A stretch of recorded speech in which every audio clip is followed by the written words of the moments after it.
Welcome back to the channel, guys. I'm your host, Buckning, and today we're going to give you an update on last week's purchases.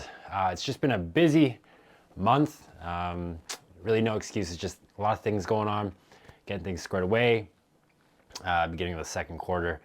And yeah, so we're just going to go through last week's buy, show you the updates on the trackyourdividends.com share site, and then we'll just continue on back onto our regular schedule as always. So if you're new to the channel, welcome. This is where we put $100 a week into a tax-free savings account to build a dividend portfolio right in front of your eyes. And if you're not new, welcome back. So as you can see here on the day-to-day portfolio closing out at $18,443.14, up $65.25, up 0.36%. For the 1 week, we're up $123.85, up 0.68%. For the 1 month, up $684, up 3.85%. 3 months, we're up $393.53, up 2.18%. And the 1 year, we are still down $228.53, down 1.22%. But for the all, we are up $1,902.19, up 11.5%. So this year is looking like it's going to turn out like an okay year. Looks like the market is consolidating. There's a lot of things going on, but we aren't seeing high gains or even low drops or aggressive downturns in the market. It looks like there's just some real consolidating happening, or in other words, a correction. I don't think that's something people are considering. People are just focused on the inflation that's happening, the ongoing battle with this thing that they're calling inflation, the ongoing battle with the cost of living, the rates. Bank of Canada has decided that they're going to do a rate pause from last time I checked. Haven't stayed too up to date on that stuff, but pretty much I think Bank of Canada is pausing. So while the States, well, I shouldn't even talk about the States, but in Canada, it's still on the table to increase that federal rate.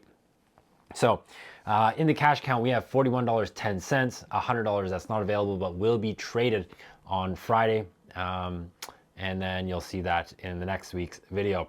So last week we did purchase VFV as we always do, which is the Vanguard S&P 500, which today is closing at $98.72, up 15 cents on the day, up 0.15%. We hold about 19, almost 20 shares there. Total position value of $1,942.13. Percentage of the account that is held by the Vanguard S&P 500 ETF is 10.61%. Our average price of getting in is $94.22. The cost today is $98.72. Total return since starting this position, $88.51, about 4.77% return. Today's return was $2.95, up 0.15%. And as we do, it's a fractional buy. On April 14th, we purchased 0.2539 of a share at $98.4405. Total cost of $24.99 Canadian, and that is the Vanguard S&P 500 ETF, ticker symbol VFV. Also last week, we did purchase BAM, Brookfield Asset Management, Class A shares, closing out at $44.08. Pretty sure this is the one we bought. We'll double check. Down 27 cents, down 0.61% on the day. We hold now a total of 6 shares, total position value of $264.48. Our average price of getting in is $44.27, holds about 1.45% of the portfolio, and we are down today at $1.62, down 0.61%. Total return is down $1.16, down 0.44%. And yes, this is the one we bought last week. On April 14th, we purchased 2 shares at $44.98, coming to a total of $89.96. And those were the buys last week. And again, that is Brookfield Asset Management, ticker symbol BAM. And so that is the portfolio. We are almost halfway to 19,000. We broke 18,000, I think, like last week or something. So good to see a little bit of a return in the portfolio, but also see that we are going to be hitting another $1,000 milestone. So on the screen here, I'm going to pop up trackyourdividends.com, which is completely free, and go through what the portfolio looked like before the bought positions last week. Portfolio yield 4.02% if you build the portfolio without those updated positions. Yield on cost for us is 4.4%. Thanks to dollar cost averaging, we are getting a bit of a better return in that regard on the whole portfolio. Annual income, of course, divided quarterly, or whatever increments the companies pay out their dividends, is $725 per year. Of course, you can divide that quarterly to get an average. And here is the updated portfolio. Portfolio yield is still 4.02%. Our yield on cost goes down from 4.4% to 4.39%, but our annual income goes up from $725 to $729 per year with the positions of now the fractional buy of VFV and the 2 shares of Brookfield Asset Management. So divide that up quarterly, and again, we increased our annual income by about $4.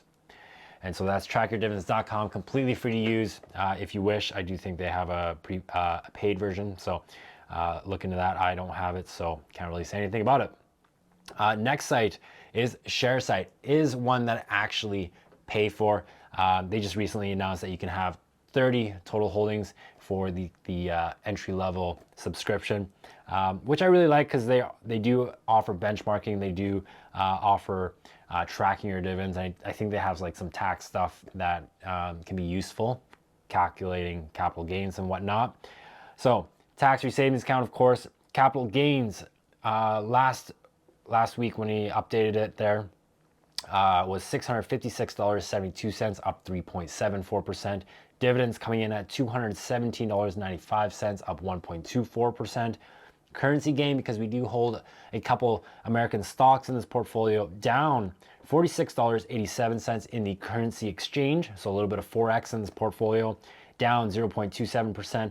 Our total return is $827.80. Last week, this portfolio is up 4.72% for that for this fiscal year.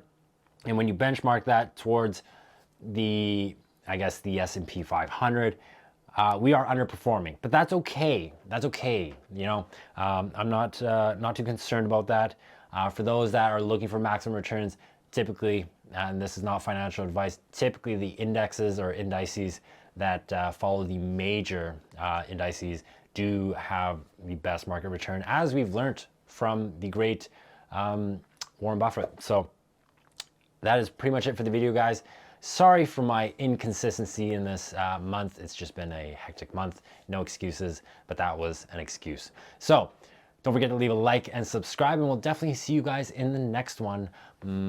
Bye.